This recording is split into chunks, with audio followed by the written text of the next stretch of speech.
கிறிஸ்துவின் கிறிஸ்தவம், இது வாழ்வின் வழி. Christianity of Christ. This is the way of life. பரிசுத்த ஆண்டவர் இயேசு கிறிஸ்துவின் இனிய நாமத்திலே உங்களை வாழ்த்தி ஒருங்கிணைந்த சுவிசேஷ புத்தகங்களின் பார்வைக்கு வரவேற்கிறேன். அந்த விசேஷமான சிலவற்றை பின்னோக்கி ஏற்கனவே படித்த பகுதிகளிலிருந்து எடுத்து பார்க்குறோம். உப்பை பற்றி பார்த்தோம். நீங்கள் உலகத்துக்கு உப்பாய் இருக்கிறீர்கள். அதே வரிசையில் மத்தேயு 5 அதிகாரம் 14 முதல், நீங்கள் உலகத்துக்கு வெளிச்சமாய் இருக்கிறீர்கள். மலையின் மேல் இருக்கிற பட்டணம் மறைந்திருக்க மாட்டாது. விளக்கை கொளுத்தி மரக்காலால் மூடி வைக்காமல் விளக்குத்தண்டின் மேல் வைப்பார்கள். அப்பொழுது அது வீட்டில் உள்ள யாவருக்கும் வெளிச்சம் கொடுக்கும். இவ்விதமாய் மனுஷர் உங்கள் நற்கிரியைகளை கண்டு பரலோகத்தில் இருக்கிற உங்கள் பிதாவை மகிமைப்படுத்தும்படி உங்கள் வெளிச்சம் அவர்கள் முன்பாக பிரகாசிக்க கடவுது. ஒரு சின்ன வித்தியாசம் இதில் தெரியுது. நீங்கள் பூமிக்கு உப்பாக இருக்கிறீர்கள் அப்படின்னாரு, இங்கே உலகத்துக்கு வெளிச்சமாக இருக்கிறீர்கள். கொஞ்சம் ப்ராடாக இருக்கிற மாதிரி இருக்கு இல்லையா? நீங்கள் உலகத்துக்கு வெளிச்சமாக இருக்கிறீர்கள் அப்படின்னு சொல்லும்போதே நம்ம அப்படி தான் இருக்கிறோம், நாம் வெளிச்சமாக இருக்கிறோம், நாம் ஒளியாக இருக்கிறோம் அப்படின்னு சொல்கிறது ஒரு பாராட்டாக எடுத்துக்கலாம் இல்லையா? 1 யோவான் 1 அதிகாரம் 5 தேவன் ஒளியாக இருக்கிறார், அவரில் எவ்வளவேனும் இருள் இல்லை. இது நாங்கள் அவரிடத்தில் கேட்டு உங்களுக்கு அறிவிக்கிற விசேஷமாய் இருக்கிறது. யோவான் 8 அதிகாரம் 12 மறுபடியும் இயேசு ஜனங்களை நோக்கி, நான் உலகத்துக்கு ஒளியாய் இருக்கிறேன். என்னை பின்பற்றுகிறவன் இருளிலே நடவாமல் ஜீவ ஒளியை அடைந்திருப்பான் என்றார். மேலே பார்த்தது முந்திய வசனம் 1 யோவான்ல 1:5. தேவன் ஒளியா இருக்கிறார். God is light. ஆனால் குறிப்பாக விக்கிரக ஆராதனை செய்கிற மனிதர்கள் இந்த உலகத்தில், பிற மதத்தவர், ஒளி கடவுளாக இருக்கிறார் அப்படின்னு நம்புவாங்க. இப்போ தேவன் அன்பாக இருக்கிறார் அப்படின்னா வேதம் சொல்லுகிறது. மற்ற மதத்தவர் என்ன சொல்றாங்க? அன்பு கடவுளாக இருக்கிறது அப்படின்னு சொல்லுவாங்க. ஆனால் இங்கே நமக்கு வித்தியாசம் தெரியணும். தேவன் ஒளியாக இருக்கிறார், அவருக்குள் எவ்வளவேனும் இருள் இல்லை. இந்த கான்செப்ட் தான் நமக்கு சொல்லப்பட்டது. அடுத்தது யோவான் 8 அதிகாரம் 12 என்ன வாச்சோம்? இயேசு கிறிஸ்து சொல்றாரு, நான் உலகத்துக்கு ஒளியா இருக்கிறேன். முக்கியமா என்னை பின்பற்றுகிறவன் இருளில் நடவாமல். அப்ப ஆண்டவர் இயேசு கிறிஸ்து ஒளியாக இருக்கிறார். அப்படி அடுத்த கட்டமாக நீங்கள் உலகத்துக்கு ஒளியா இருக்கிறீர்கள், வெளிச்சமா இருக்கிறீர்கள் அப்படின்றது எப்படி இருக்கும்? ரொம்ப ஆச்சரியமா இருக்கு. இந்த ஒரு பொறுப்பு, நான் மறுபடியும் அதான் சொல்கிறேன், நீங்கள் உலகத்துக்கு உப்புன்றதும் ஒரு பொறுப்பு தான். அதே போல் நீங்கள் உலகத்துக்கு வெளிச்சமாக இருக்கிறீர்கள் என்பதும் ஒரு பொறுப்பு தான். அந்த பொறுப்பை கொடுக்கும்போது நமக்கு அதை அவரே கொடுத்து, இதில் நடவுங்க, இதை செய்யுங்க, இதுக்காக தான் நீங்கள் இருக்கீங்க அப்படின்னு தேவன் நமக்கு சொல்லிக் கொடுக்குறார். இந்த உப்பு என்பது அழுகி போகிற, சிதைந்து போகிறதை காப்பாற்றக்கூடியது, பதப்படுத்தி காப்பாற்றக்கூடியது. ஆனால் வெளிச்சம் என்பது எல்லாவற்றையும் வெளிப்படுத்தக்கூடியது அல்லது இருளை அகற்றக்கூடியது. ஒரு சின்ன மெழுகுவத்தி வெளிச்சம் கூட தன்னால் ஆன மட்டும் தன்னை சுற்றிலும் இருக்கிற இருளை விரட்டிடும். மிகப்பெரிய வெள்ளம் போன்ற விளக்கின் வெளிச்சமானது மிக பரப்பளவு அதிகமான இடத்தில் இருக்கிற இருட்டை, இந்த ஃப்ளாஷ் லைட் சொல்கிறாங்க, ஒரு பெரிய ஃப்ளட் லைட்டுன்னு சொல்லுவாங்க, ஒளி வெள்ளம் சொல்லுவாங்க இல்லையா, நிறைய இருளை அகற்றிடும். ஒன்றும் வேணாம், சந்திரன் நமக்கு ஒரு வெளிச்சத்தை கொடுக்குது, மங்கிய வெளிச்சம் தான் இருக்கும் இரவில். ஆனால் சூரிய வெளிச்சத்தை பார்த்தீங்கன்னா எல்லாம் தெரிகிற மாதிரி பட்ட பகலில் எல்லாமே பட்டவர்த்தனமாக தெரிவதை போல அந்த வெளிச்சம் காட்டும். இப்போது இந்த உலகத்துக்கு நாம் வெளிச்சமாக இருக்கிறோம். சரி, நாமவே வெளிச்சத்தை உருவாக்கி கொண்டிருக்கிறோமா? மனிதர்கள் அப்படி தான் நினச்சிடுறாங்க. உனக்குள்ளேயே ஒளி இருக்கிறது, உனக்குள்ள இருக்கிற ஒளியை நீ பிரகாசிக்க பண்ணு அப்படின்னு சொல்கிறாங்க. நம்ம அப்படி நம்புறதில்லை.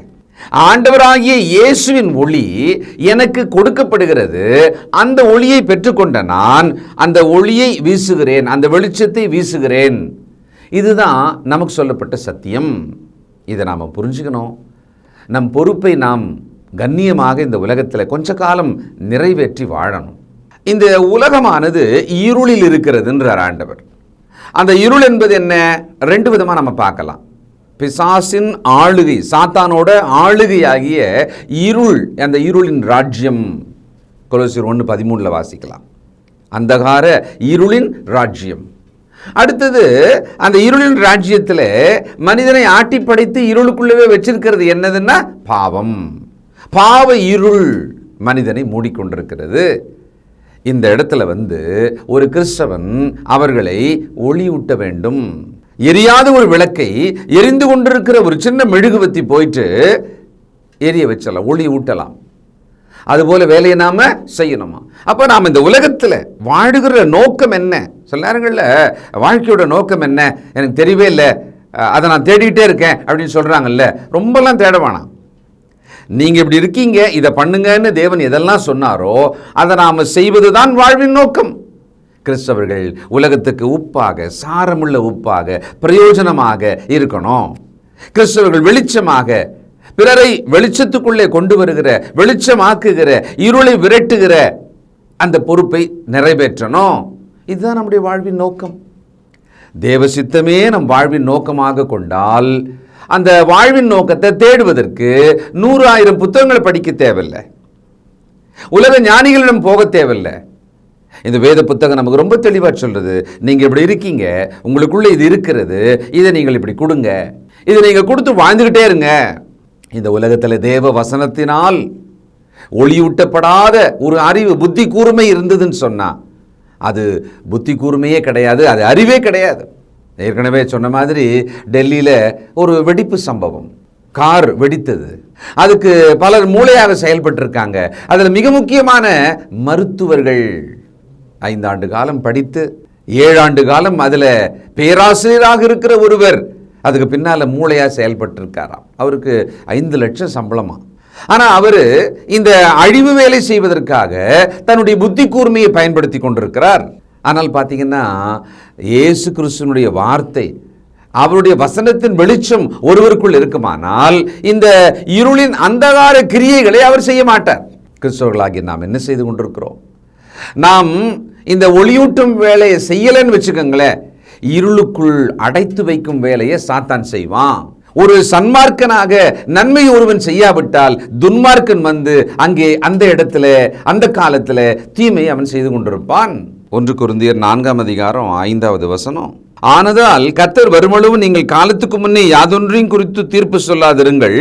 இருளில் மறைந்திருக்கிறவர்களை அவர் வெளியரங்கமாக்கி இருதயங்களின் யோசனைகளையும் வெளிப்படுத்துவார். அப்பொழுது அவனவனுக்குரிய புகழ்ச்சி தேவனால் உண்டாகும்.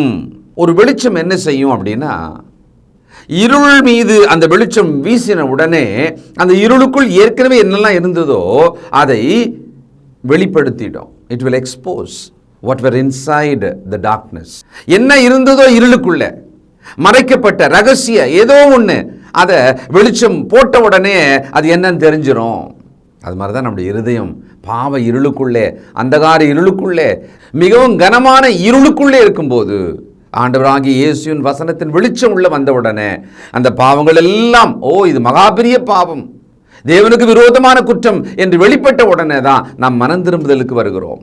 அதனால பிற மனிதரோட இருதயத்தில் ஆண்டவரின் வசனத்தின் மூலமாக அந்த வெளிச்சத்தை ஊட்டணும், வெளிச்சத்தை காட்டணும், அவங்கள வெளிச்சத்தில் கொண்டு வரணும்.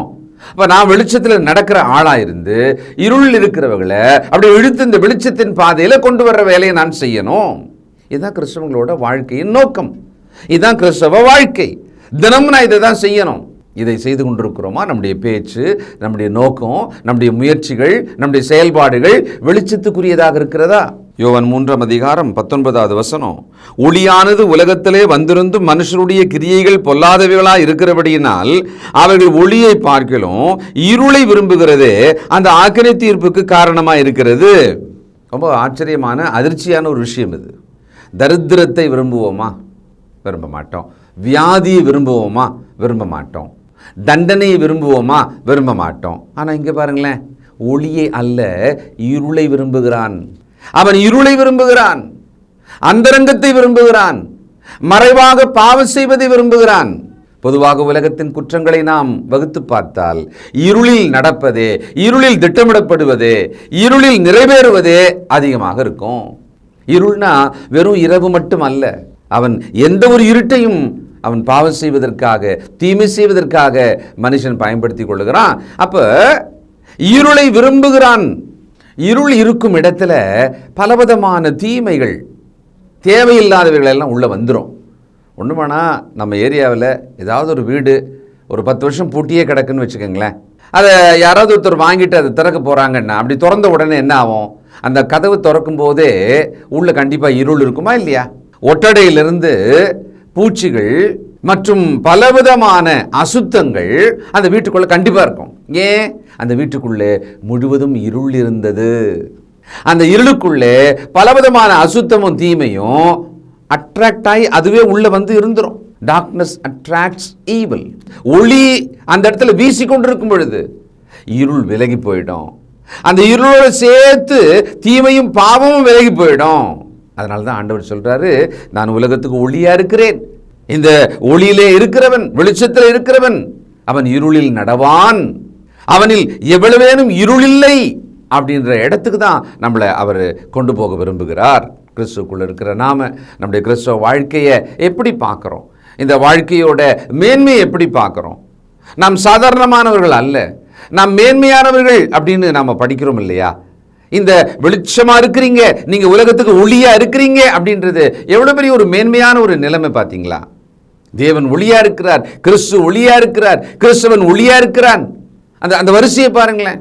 இன்றைய தலைமுறையானது இருளிலே தங்களை தாங்களே தொலைத்து விடுகிறது. நான் யோசிச்சு பார்த்தேன், கற்பனை பண்ணி பார்த்தேன். ஒரு ஐக்யூ கவிதை மாதிரி ஒரு வரி எனக்கு தோணுச்சு. என்னன்னா, மொபைல் வெளிச்சத்தில் இருளுக்குள் நுழைகிறார்கள். ஒரு இருட்டு இருக்கு, மொபைலில் ஒரு டார்ச் இருக்குன்னு வச்சுக்கோங்களேன், நம்ம அதை பயன்படுத்தலாம். நான் கூட பயன்படுத்துவேன். அப்போது அந்த மொபைல் டார்ச்சை நீங்கள் போட்டிங்கன்னு சொன்னால் அந்த வெளிச்சம் இருக்கும். அப்போ நீங்கள் முன்னால் இருட்டாக இருக்குமானா படி தெரியும், வழி தெரியும், காலை வச்சு நீங்கள் போகிறீங்க, ஓகே தான். ஆனால் நான் சொன்ன வந்தது என்ன தெரியுங்களா?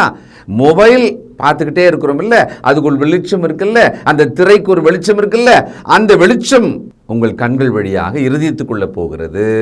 அந்த வெளிச்சம் என்ன பண்ணுதுன்னா உங்களை இருளுக்கு அழைத்து கொண்டு போய் அடைத்து வைக்கிறது. தயவுசெய்து ஒரு சிரிக்கிற மாதிரி இருந்தால் கூட சிந்திங்களேன். இன்றைக்கு பெரியோர் சிறியோர் முதலாக இரவிலும் கூட இந்த மொபைல் வெளிச்சத்துக்குள்ளாக இருட்டுக்குள் தங்களை அடைத்து கொண்டிருக்கிறார்கள். பிலிப்பியர் 2ஆம் அதிகாரம் 14 நான் வீணாக ஓடினதும் வீணாக பிரயாசப்பட்டதும் இல்லை என்கிற மகிழ்ச்சி கிறிஸ்துவின் நாளில் எனக்கு உண்டாயிருப்பதற்கு ஜீவ வசனத்தை பிடித்து கொண்டு உலகத்திலே சுடர்களைப் போல பிரகாசிக்கிற நீங்கள் கோணலும் மாறுபாடுமான சந்ததியின் நடுவிலே குற்றமற்றவர்களும் கபடற்றவர்களும் தேவனுடைய மாசற்ற பிள்ளைகளுமாய் இருக்கும்படிக்கு எல்லாவற்றையும் முறுமுறுப்பில்லாமலும் தர்கிப்பில்லாமலும் செய்யுங்கள்.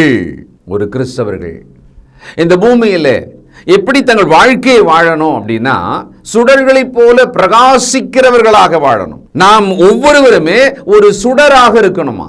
ஒரு டார்ச், ஒரு ஹாலோஜன் லைட்னு வச்சுக்கோங்களேன். இப்போலாம் எல்இடி லைட்டு, ரொம்ப பிரகாசமான ஒரு ஃப்ளாஷ் லைட்டு அல்லது ஒரு ஃப்ளட் லைட்டு, 4 முனை நடுவில், கண்டிப்பாக அந்த தெருவு நடுவில் ஒரு பெரிய டவர் லைட் வச்சுருப்பாங்க. 4 ரோடும் தெரிகிற மாதிரி அது மேலேருந்து அந்த வெளிச்சத்தை வீசும். அதுபோல் ஒரு கிறிஸ்தவன் இருக்கணுமா? நானே மறைந்து அந்தரங்கமான பாவங்களுக்குள்ளே, ரகசிய பாவங்களுக்குள்ளே, இருட்டுக்குள்ளே வாழ்கிறவனாக இருப்பேனானால், நானே இருளை விரும்புகிறவனாக இருப்பேனானால் எப்படி இன்னொருத்தருக்கு என் வெளிச்சம் தெரியும்? வெளிச்சமே தெரியாது. இருளுக்குள்ளே நான் நடக்கும்போது இருளுக்குரியவர்கள் என்னோடு இணைந்து கொள்வார்கள். அதனால்தான் இன்னைக்கு கிறிஸ்தவ பிள்ளைகள், வாலிப பிள்ளைகள், உங்கள் நண்பர்கள் யார்? பள்ளியில கல்லூரியில உங்கள் நண்பர்கள் யார்? எந்த நட்பு வட்டத்துக்குள்ள நீங்க இருக்கிறீங்க? இருளின் பிள்ளைகளோடு கூட, அதாவது இருளின் பிள்ளைகள் சொல்றதுனால அவங்கள நான் குறைவா சொல்லல. நீங்க வெளிச்சத்தின் பிள்ளையாக கிறிஸ்துக்குள் இருக்கும்போது பாவ இருளுக்குள்ளே போகிற ஒருவர் பின்னாலே போவீர்களானால், அவர்களோடு கூட்டாளியாக இருப்பீர்களானால், அவர்களோடு பங்காளியாக இருப்பீர்களானால், நீங்க எங்கிருந்து எந்த வெளிச்சத்தை அவங்களுக்கு வீசுறீங்க? அவர்கள் உங்களை இருளால் பாதிக்கிறார்களா? நீங்கள் உங்கள் வெளிச்சத்தால் அவர்களை வழிநடத்துகிறீர்களா? இது ஒரு முக்கியமான கேள்வி. கிறிஸ்துவ பிள்ளைகள் யோசிச்சாகணும்.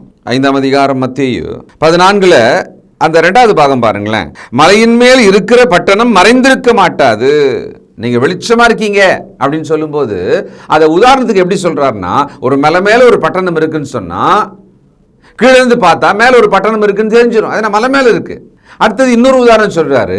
விளக்கு இருக்கு இல்லையா, அதை ஒரு மரக்கால், இந்த ஆழாக்கு உழக்கு எல்லாம் சொல்றாங்க இல்லையா, அந்த மாதிரி ஒரு மரக்கால், அது ஒரு இரும்பினால் ஆனதா இருக்கலாம், ஸ்டெயின்லெஸ் ஸ்டீல் அல்லது அலுமினியத்தில் ஆனதா இருக்கலாம்.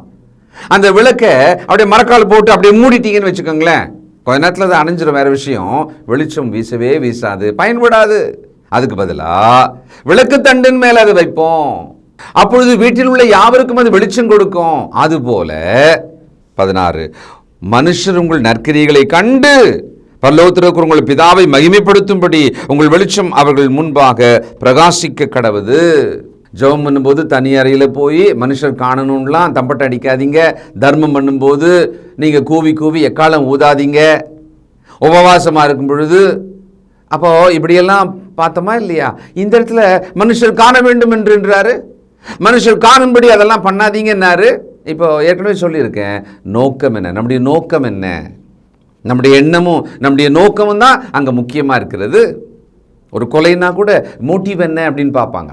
அப்படியானால் நம்முடைய கிறிஸ்தவ வாழ்வின் நோக்கம் என்ன? நான் ஒவ்வொரு நாளும் இந்த பூமிக்கு உப்பாக இருக்க வேண்டும், நான் வாழ்க்கையை அப்படியே ஒரு ஒளியாக பிறரை ஒளியூட்டுவதாக நான் நடக்க வேண்டும். இதான் நம்முடைய நோக்கம். பல நேரம் நம்முடைய மனசு எப்படி இருக்குன்னா, ஞாயிற்றுக்கிழமை ஒளியில் இருக்கிற மாதிரியும் மற்ற தினமெல்லாம் இருளையும் ஒளியிலையும் மாறி மாறி இருக்கிற மாதிரியும் நாம் நடக்கிறோம். இருமனம் உள்ளவன் தன் வழிகளிலே நிலையற்றவன். 119 சங்கீதம் 113வது வசனம், வீண் சிந்தனைகளை நான் வெறுத்து உமது வேதத்தில் பிரியப்படுகிறேன். ஏன் இதை எடுத்தேன் அப்படின்னா, வீண் சிந்தனைகள். அது ஏன் வீண் சிந்தனைன்னு சொல்லப்படுகிறது? ஒளியில் நடக்கும் சிந்தனை இல்லை.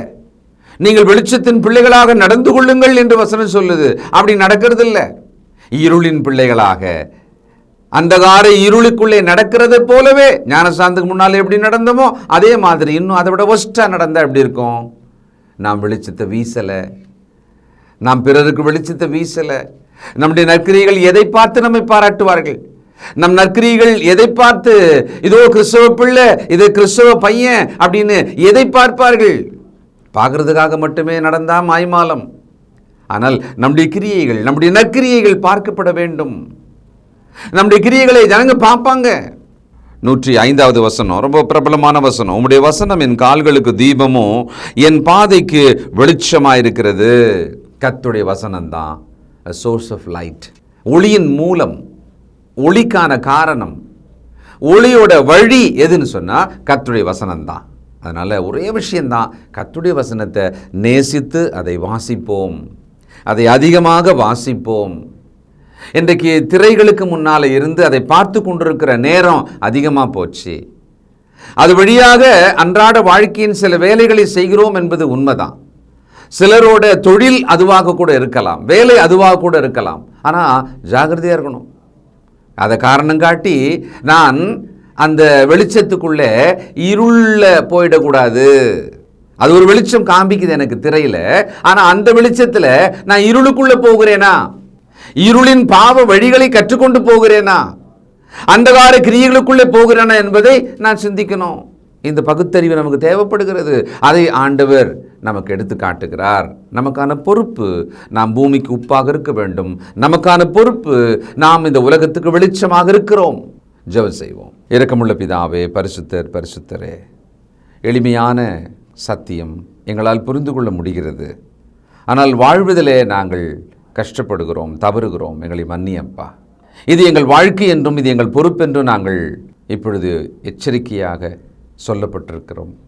இது நாங்கள் இதை கேட்டிருக்கிறோம்ப்பா. நாங்கள் விரும்புகிறோம், எங்களை ஒப்புக் கொடுக்கிறோம். இந்த உலகத்துக்கு நாங்கள் வெளிச்சமாக இருக்க, பிறரை ஒளியூட்ட, ஆண்டவர் இயேசுவை போல உம்மை போல நாங்கள் ஒளியாக நடந்து கொள்ள எங்களுக்கு உதவி செய்யும். நாட்கள் பொல்லாதவைகள் ஆனதால் காலத்தை பிரயோஜனப்படுத்திக் கொள்ளுங்கள் என்று சொன்னீரே. ஞான ஒளி எங்களுக்குள் பிரகாசிக்கத்தக்கதாக, எங்களுடைய மனதின் ஒளி பிரகாசிக்கத்தக்கதாக, எங்களுடைய மனக்கண்கள் பிரகாசிக்கத்தக்கதாக எங்களை ஒப்புக் கொடுக்கிறோம்ப்பா. எங்கள் மீது எங்கள் பிள்ளைகள் மீதும் தயவாயிரும். இதோ நாங்கள் பொறுப்புள்ள ஒரு வாழ்க்கையை, இந்த வாழ்க்கையை நோக்கம் புரிந்தவர்களாக நடக்க இவைகளெல்லாம் எங்களுக்கு சொல்லப்பட்டிருக்கிறதே, நன்றி செலுத்துகிறோம். நீர் எங்களை நடத்தும், ஆசீர்வதியும். இயேசு கிறிஸ்துவின் நல்ல நாமத்தில் ஜெபிக்கிறோம் பிதாவே, ஆமென்.